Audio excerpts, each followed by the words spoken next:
आदरणीय निर्णायक जनमंडला, आदरणीय संचालक महोदय जिला, ग्राम में निवास करेंगे हमारे माता बहनी मल्ला, हमारी ये जय मां आरुषि शिक्षा बालिका दस परिवार ग्राम कोटरी पोस्टर जिला राजनांदगांव के महल्ला सत सत नमन ये तो बाबा बहनी बड़ी माँ आपन के ग्राम में सुखर जस रूपी मेला बहावते जिनमा हम रूप की लगाए के सुखर अवसर प्राप्त हुए। हमारे विषय है धरती दाई के बखान जिनका रचनाकार है आदरणीय नंद कुमार नंदगैया जी।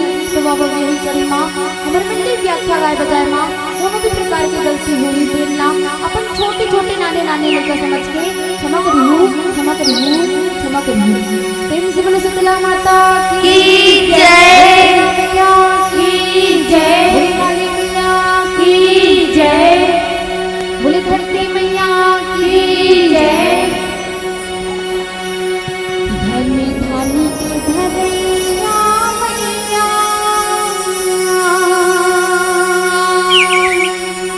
धन धन के धरैया मैया, दाई तुझे गुण गावो,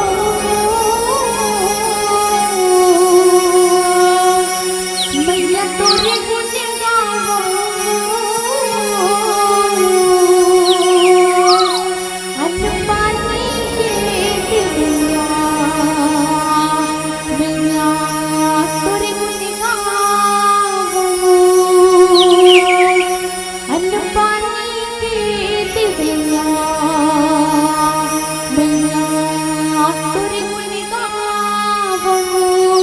बोले दुर्गा मैया की जय, दुर्गा मैया की जय, तुलसी माता की जय।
हेलो, बोली दुर्गा मैया की।